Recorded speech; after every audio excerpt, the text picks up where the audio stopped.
to National Victims' Rights Week. This week, we are celebrating those who came out victorious. We are celebrating those who are empowered to help others that may have experienced the same victimization that they did. We are celebrating that we did not become victims, we were victorious. Today, I am going to be speaking with Reverend Simmons. Please listen very closely to her story. She has used her past and she has used her traumas to help and to educate others that went through the same thing that she did. Welcome to the show, Reverend Simmons. Walk me through your childhood and what was it like for you growing up as a child? My childhood, I was born and raised in Germantown section of Philadelphia. I was born and raised in what we know to be in Philadelphia as the Happy Hollow. What it was like for me growing up, my mother and father, they never married. My mom worked super duper hard at Northtown State Hospital, and she really did the best she could for us, okay? As a child, when I grew up, again, my father wasn't in the home. I had a stepfather in the home, but I grew up very, very quick, okay? So my mom did the best job she could. All right. My mom worked hard. My mother had three children, Rochelle, Michelle, me, and Mike. Okay. And let my brother Mike rest in peace right now. He died when he was 42. And I had my dad, who wasn't married to my mother, who had 13 boys. I'm the baby and the only girl. So probably at around 8, my dad was never there. So I started inquiring about him. So I grew up, once I met my dad, he owned a bar and I wanted to go to the bar, hang out with my dad. I found out I had all these brothers. I wanted to hang out with them. And boy, oh boy, when I got to 12th and Cumberland to my brothers, okay, they taught me how to shoot some dice and I started drinking Coke 45. I mean, at a young age, I was really, excited about this half of my family. Okay. So that started really young, around 8 or 9 or so forth and so on. At the age 12, I was in a motorcycle accident with my dad on one of those weekends when he came to get me. Now, prior to age 12, I didn't really remember nothing but my mom working hard. I went to John B. Kelly High School. I went to Pickett Middle School. And I ran for Miss Pickett. I didn't win because I didn't win because I was just getting in too much trouble. They wasn't going to let Miss Pickett be the one that was going to jail too. But I love to go to school. I went to John B. Kelly Middle School and I went to Clarence E. Pickett School on Wayne and Shelton. So you said the first time you went to jail, how old were you? I was in 8th grade. I was running for Miss Pickett and I had got in some trouble. Matter of fact, I had 9 sticks of weed. One of those weekends I went down to my brother's house and they taught me how to, we would take $5 and buy a nickel bag of weed and I rolled 9 joints and I was selling joint at school.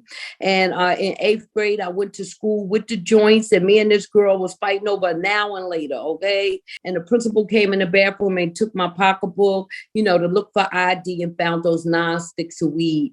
And I went to jail from Pickett. So that was my first case I ever caught as a adolescent, or juvenile. So basically my childhood was very, very fast. That's how I started. I started like learning how to hustle. I started gambling. I mean, at young age. So that was kind of like my upbringing. I don't remember riding no bike and playing with no dolls, okay? I was straight getting money early on, and then there was a lot of trauma that came because one of those weekends when my dad came and got me, I then was violated by him. And I kept that secret all the way from the time I was 12 until I was 27 years old. I really never told nobody. I didn't tell my brothers or nobody because that was my dad. I didn't know what to do with all that information. And so that led me to addiction, that led me to incarceration because now I got this big secret to keep. Now, when you say violated, let's be clear. Do you mean that your biological father sexually abused you? Yes. I had How that. long did that go on? Oh, 15 years from the time I got 27. Like I didn't know what to do with that. I never talked about it.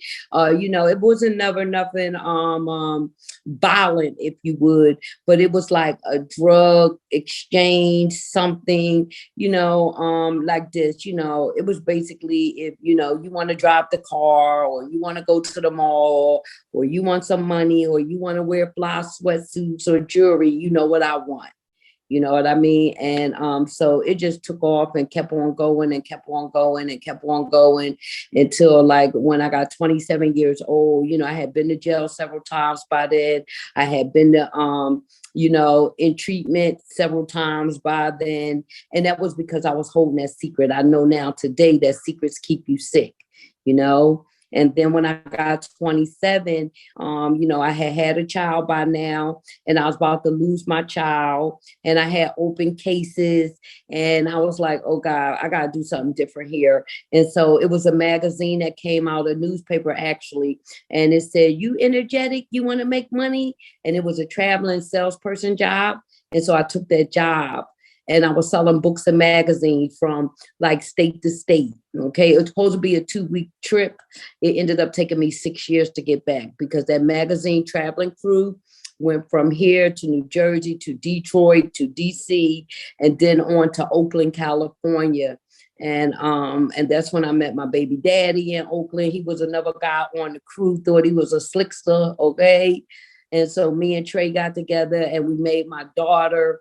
And then I ended up, I believe at that time I came back to Philly when I found out I was pregnant, but my disease and my addiction just did never stop. So I ended up going back to LA. This time I didn't go to Oakland, I went to LA. And I just continued with the behaviors, continued with the secret. I didn't tell nobody yet. And then what happened was I went to jail, got a long time, sentence this time. And when I got to jail, this time, I had been back, I had been forth, I've been keeping this secret, I had 2 children. And so nothing really was working out for the good. And then guess what else? I had been raped in the meantime because one of those trips to selling drugs, I got drove off a cliff in North Carolina, Rocky Mount. So I just had all this trauma going on. I was still keeping the secret. I was still trying to keep up with the Joneses. I still was high. And so I took all those behaviors from Philly to LA. When I got to LA, they laid me down. Okay. And I'm so glad they laid me down. Okay. Because jail was the worst thing, but it was the best thing because there I got to know God. And because I got to know God, I began to embrace spirituality. I began to say that like I wasn't a mistake.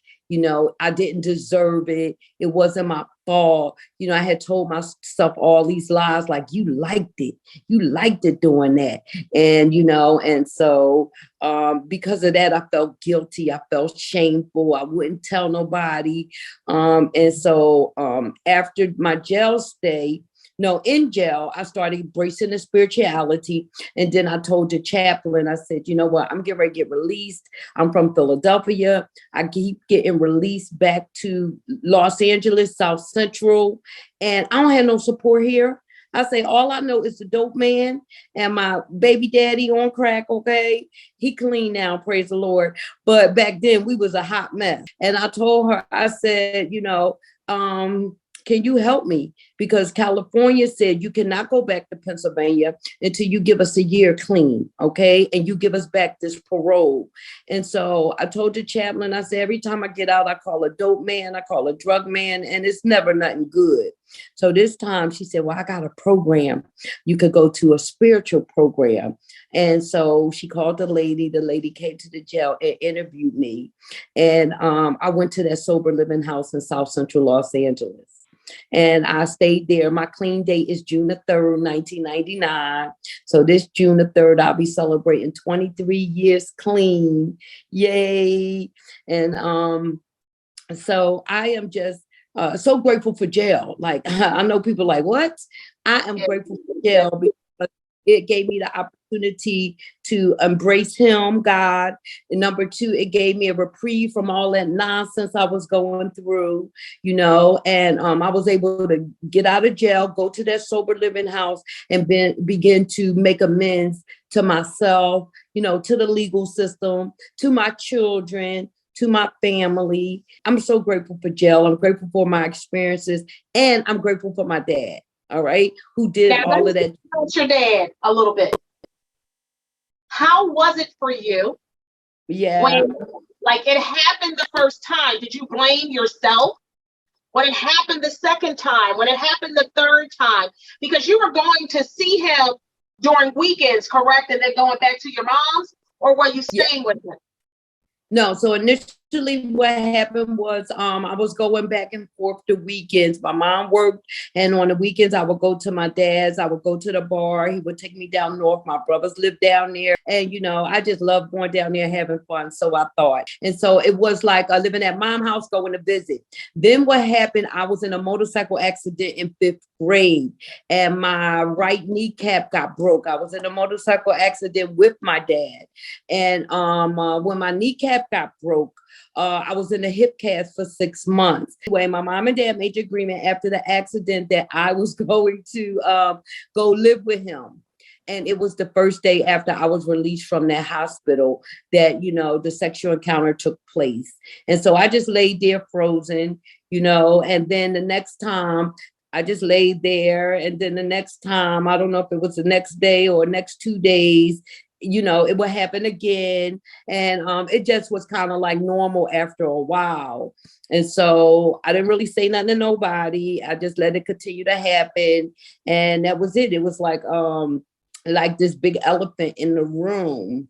I had one brother, he died. And right before he died, he was like, is so-and-so touching you, And I was like, what you talking about, right? I didn't have courage at that time to express it, but I felt he knew. Yeah. Or Now, anyway. how Go ahead. old were you when you started to self-medicate? Okay, so in 8th grade I had the joints, okay, because I went to jail. And so my family, my mom, my dad, my brothers, and everybody used to kind of get high, okay? And this is going air, and everybody's still living, and they know that I love them very much, but this is what our experiences was as a family.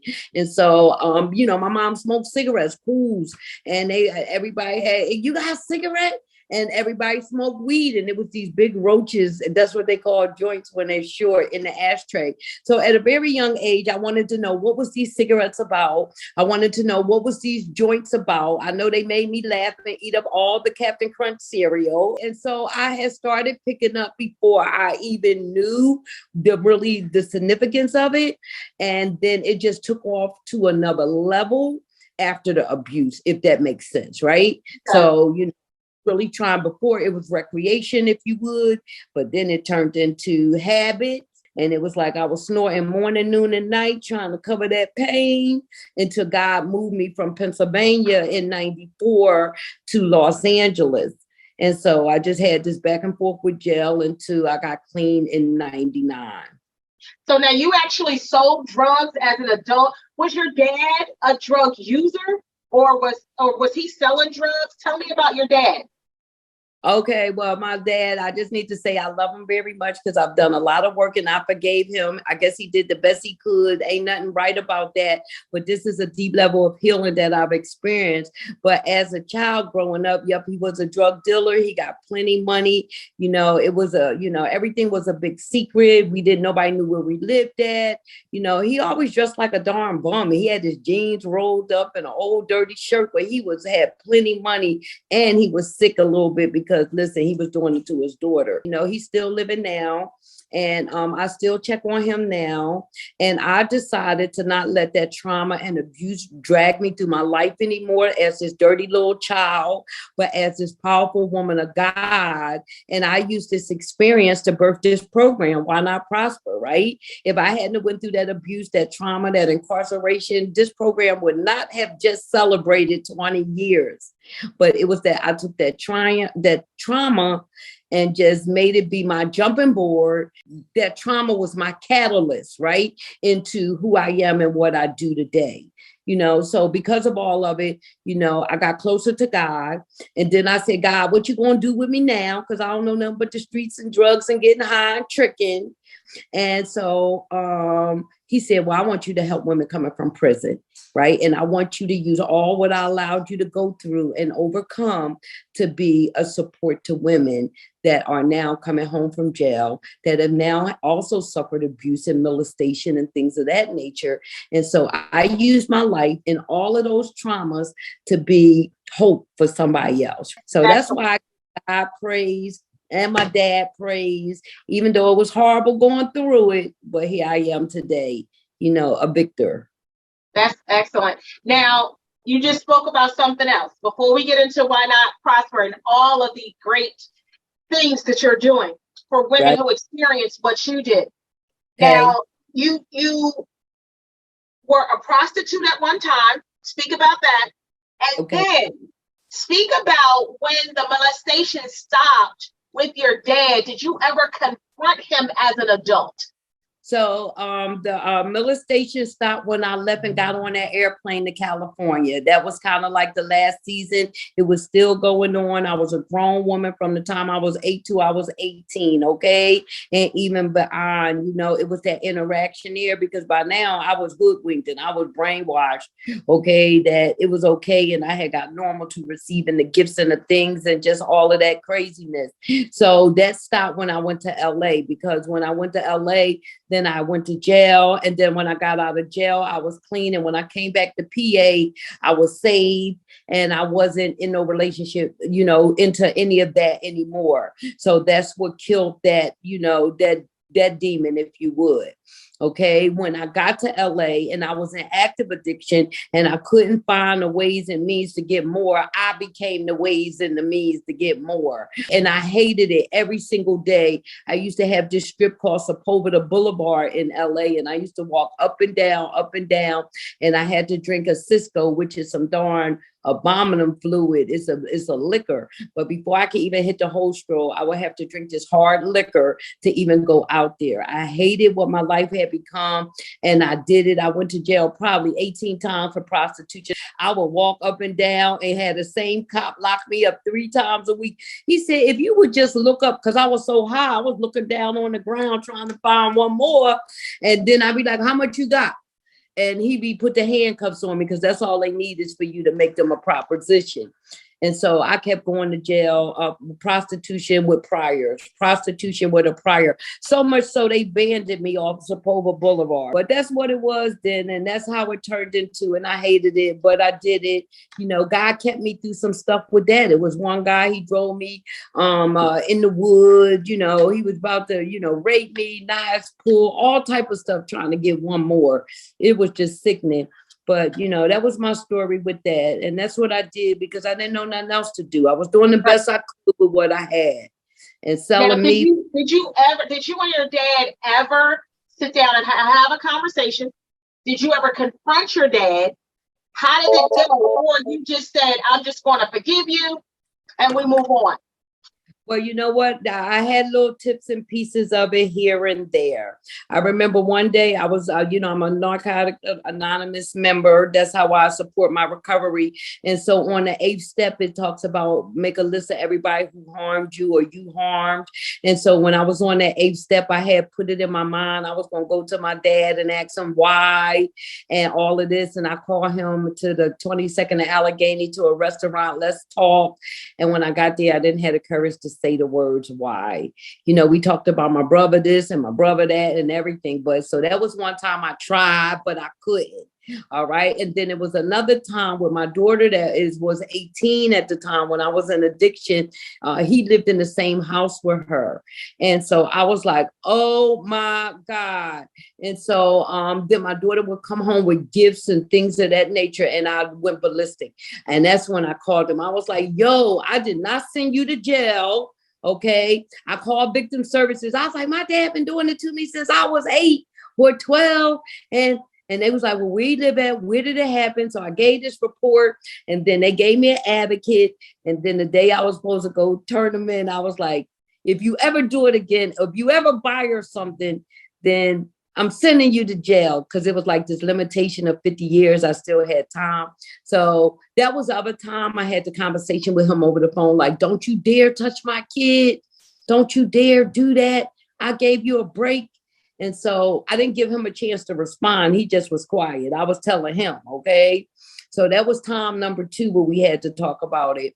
And then it was another 3 time where I had to do an interview. I was in school and it was like a genogram and looking at your history. And so it kind of smoothed out. I said it like this. I said, why me? Why me? And I think I know his response was like, you wanted it. And so that broke my heart. Reverend, I do thank you for telling your story. Oh my God. I thank God for touching you. But tell me about your program and how you help women who were incarcerated, women who were prostitutes, women who were addicted to drugs because they were molested, women who have been traumatized. Tell me about your program and what services you offer, and then let us know how anyone who is in need of your services can get in touch with you. So listen, the name of my program is Why Not Prosper, that big logo behind me, there it is. And so Why Not Prosper is a transitional house for formerly incarcerated women. My house is located right where I grew up in Germantown, okay? So how about being a menace and now being a beacon? So what we do is we support formerly incarcerated women transition from the prison back into the community. And our 3 goals here at Why Not Prosper is to help them stay clean, because that must come first. Number 2 is to get family sustaining wages, because no longer can we allow them to have a man that's beating on them or a man that's selling drugs. I know that was my story. We keep going back to the same thing because of financial need. So we want to make sure that they can hold their own. And the 3rd goal is that we help them reunite with their children. Now, of course, that is coupled with trauma and mental health, okay, and all those other things. We wrap ourselves around our ladies here at Why Not Prosper to make sure that they have long-term recovery. And so that's the signature of Why Not Prosper, the houses. I got 3 in Germantown, and then we have a 12-bedroom. We have 12 one-bedroom apartments in Harrisburg. So we are on the front lines with this population and been on the front lines since I had 8 months clean. And then also what we do at Why Not Prosper, for the first 10 years, the women were coming in the program, and then a year later, they're back in the program. And I kept saying, what is going on? Because relapse ain't part of my story. Once I got clean, I stayed clean. And I had 23 years of continuous clean time. But our women kept leaving and coming back. And I started doing surveys and research. Why are they coming back? And so I realized that they have so many barriers that they face in the reentry process, like housing and jobs and employment and, all of that. So now what we do here, Why Not Prosper, we've developed a team, which is our social justice arm called SWAG. And that is our graduates, our alumni, and our current residents. And we advocate for the rights of formerly incarcerated women, making sure they get their health care in a timely way, making sure that they know they could vote, and they do, making sure like we, advocating for better prison conditions, right? All of those type of things Why Not Prosper is doing along with SWAG. So if you're listening to this, TV program and you want to get in service and you want to support, you could go take a look at our website, whynotprosper.org. That's www.why-not-prosper.org. All right. And we got a plethora of issues going on. We got a whole bunch of services going on. We got an entrepreneurship track. So if the women want to go and complete their own business, that's available here. We have certification programs. We have a workforce academy, which all of these are housed under. So we'll help them do a resume, get a job, get certifications, or be an entrepreneur. We also have one other thing at the Workforce Academy. We test them to see what grade they're reading on. If they do not have a GED or a high school diploma, then we test them and give them a CASET test. And that test takes about 2 hours. It tells us where they're reading at, where their math is at, and so forth and so on. And then we link a tutor with them that supports them to get those numbers up. Okay. And once their numbers go up, then they could go into a career path or entrepreneurship. So if you want to get involved, we need tutors. It's a volunteer application online. So we Also feed the community on Monday and Tuesday. So we always need people to help us give out their food. We could use mentors and tutorers. Okay. I could use administration help all the time. You know, thank God for all my interns at Penn. They help me keep the doors open. But it's a plethora of ways the community could serve while not prosper. We were just awarded the PCCD grant. So our SWAG team is going to be community responders. We're going out there to try to answer some of the calls of the community. Okay, instead of the police being called, especially with the high rates of brutality, if the community intervenes, some things don't need police response and need community response. So we just been awarded that. So we're going to be partnering with different community organizations so that we could kind of bring a change to our community and our environment so that it's safe. That sounds good. And you know, Philadelphia Cares wants to be a part of that collaboration. So don't forget about me. Give me the number to Why Not Prosper. Area code 610-716-1113. Give me that number again. Yep, 610-716-1113. Reverend, I thank you so much. You are amazing. You and too. You're able to just have that contagious smile. Hey. Even though you went through a very traumatic childhood, but what you're doing is giving back to your community, which is extremely, extremely important. I take my hat off to you. I'm looking forward to working with you. Thank you so much for joining me today. Thank you so much for having me. Thank you so much for joining me today. It is extremely important that you find someone in your family, someone in your church, or someone in your neighborhood that you trust if you are a victim of sexual abuse. Help is out there. Please utilize some type of safety system and understand, I know it may be hard, but try to make a plan where you can get help safely. Thank you so much for joining us today.